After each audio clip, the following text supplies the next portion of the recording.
అటు స్టేషన్ కన్పూర్ నుంచి కాంగ్రెస్ పార్టీ నుంచి బీఆర్ఎస్లోకి భారీ చేరికలు జరుగుతున్నాయి. ఇదే అంశంపై మనతో మాట్లాడేందుకు బీఆర్ఎస్ నాయకులు ఉన్నారు. చెప్పండి అన్న, స్టేషన్ కన్పూర్ నుంచే కదా మీరు కూడా? స్టేషన్ ఎట్లా ఉంది మరి ఇప్పుడు భారీ ఎత్తున బీఆర్ఎస్లోకి చేరికలు జరుగుతూ ఉన్నాయి. 500 మంది పైగా బీఆర్ఎస్ పార్టీలో జాయిన్ కాబోతా ఉన్నారని చెప్పి సమాచారం అంతా ఉంది. ఏం చెప్తారు?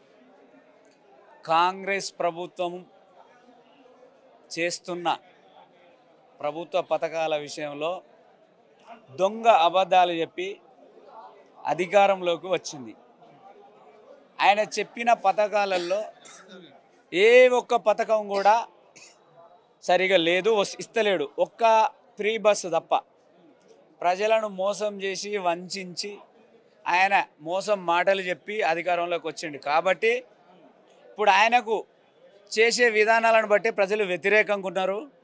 ఆయనను ఎలక్షన్లు వస్తే మళ్ళా బీఆర్ఎస్ పార్టీ గెలవడానికి సిద్ధంగా ఉన్నది. ఊళ్ళలో స్థానిక సంస్థలు కానీ మండల సంస్థలు కానీ అన్నీ బీఆర్ఎస్ పార్టీ కైవసం చేసుకుంటుంది. ఎందుకు వర్గపోరు నడుస్తూ ఉంది? కాంగ్రెస్ నుంచి బీఆర్ఎస్లోకి ప్రతిపక్షంగా ఉన్నట్టు బీఆర్ఎస్ పార్టీలోకి ఎందుకు వస్తూ ఉన్నారు? ఇప్పుడు దానికి ఏం సమాధానం?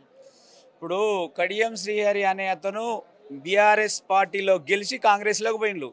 గత 10 సంవత్సరాల నుండి వాళ్ళు కాంగ్రెస్ పార్టీ కోసం పనిచేసిన వాళ్ళను పక్కకు పెట్టి మళ్ళీ ఈయనతోటి వచ్చిన వాళ్ళనే ఆయన డెవలప్ చేసుకుంటాడు. కాబట్టి అందులో కాంగ్రెస్ కార్యకర్తలు మొత్తం బీఆర్ఎస్లోకి రావడం జరుగుతుంది. ఎట్లా ఉంటాయి? బై ఎలక్షన్లు వస్తే మాత్రం డిపాజిట్ గల్లంతా అయ్యే అవకాశం కాంగ్రెస్ పార్టీ కడియం శ్రీహరికి ఉంటుంది. ఖచ్చితంగా ఆయనను ఓడగొడతాం. ఇంకొకటి ఏంటంటే ఆయన నీతి నిజాయితీ, నేను నీతిగా నిజాయితీగా గెలిచిన అంటాడు. ఒకవేళ నీ నీతి నిజాయితీ కనుక ఉంటే నువ్వు పార్టీ సభ్యత్వానికి ఎమ్మెల్యే పదవికి బీఆర్ఎస్ పార్టీ ఇచ్చిన బీఫామ్ టికెట్ మీద గెలిచినావు. వాటికి రాజీనామా చేసి దమ్ముంటే మళ్ళీ ఎలక్షన్లో నిలబడి గెలవాలి. అప్పుడు నువ్వు అసలైన నిజాయితీ పరిణామం అనేది తెలుస్తుంది అక్కడ. అంతేగాని నువ్వు మాయమాటలు చెప్పి మోసాలు చేసి గెలిచేటను నువ్వు ఏ పార్టీ అధికారంలో ఉంటే దానిలోకి పోయే అతను మీరు. కాబట్టి దయచేసి మీరు ఇవన్నీ మాట్లాడాలనుకుంటే ఫస్ట్ పార్టీ సభ్యత్వానికి ఎమ్మెల్యే పదవికి రాజీనామా చేసి గెలవండి. ఎమ్మెల్యే పదవికి రాజీనామా చేస్తారనుకుంటారు? చెయ్యడు ఆయన, గెలవడు కాబట్టి చెయ్యడు. ఇప్పుడు ప్రజలలో ఉన్న వ్యతిరేకతను దృష్టిలో పెట్టుకొని అతను రాజీనామా చేయడు కాబట్టి మేము గట్టిగా పోరాడుతాను. నెక్స్ట్ స్థానిక సంస్థల ఎలక్షన్లో బీఆర్ఎస్ తరఫున మా పార్టీని బలోపేతం చేసి గెలిపించగలమని కోరుచున్నాం. అంతే. ఏంది మరి ఇవాళ ఇట్లా జరిగితే చేరికలు జరుగుతాయి, రేపటి నాడు కాంగ్రెస్ పార్టీ పరిస్థితి ఏమవుతుంది? కాంగ్రెస్ పార్టీ భూస్థాపితం అవుతుంది. అది ఖాయం. భూస్థాపితం అవ్వడం ఖాయం. మళ్ళీ బీఆర్ఎస్ అధికారంలోకి రావడం ఖాయం. అంటే మీ స్థానిక ఎమ్మెల్యే కడియం శ్రీహరికి మంత్రి పదవి కూడా ఇస్తారని ఒకటి. మంత్రి పదవి ఇచ్చినా కూడా ఫస్ట్ ఆయన ఎమ్మెల్యేకి రాజీనామా చేయాలి. చేసినాకనే మంత్రి పదవి తీసుకోవాలి. ఎమ్మెల్యే గెలిచి తీసుకోవాలి. పార్టీ సభ్యత్వానికి ఎమ్మెల్యేకి రాజీనామా చేసి బై ఎలక్షన్ వస్తే ఆయన గెలిచి మంత్రి పదవి తీసుకోవాలి. అప్పుడు ఆయన మోగాయన. అంతేగాని బీఆర్ఎస్లో గెలిచి అందులోకి పోయి మంత్రి పదవి తీసుకోవడం కాదు.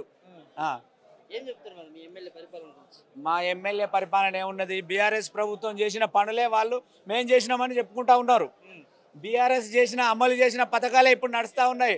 మాకు కొండాపూర్, తరిగొప్పల, లింగంపల్లి, సోడ్చిపల్లి, వేలేరు దగ్గర టీఆర్ఎస్ ప్రభుత్వం కేసీఆర్ గారు 104 కోట్ల నిధులు విడుదల చేసిండు.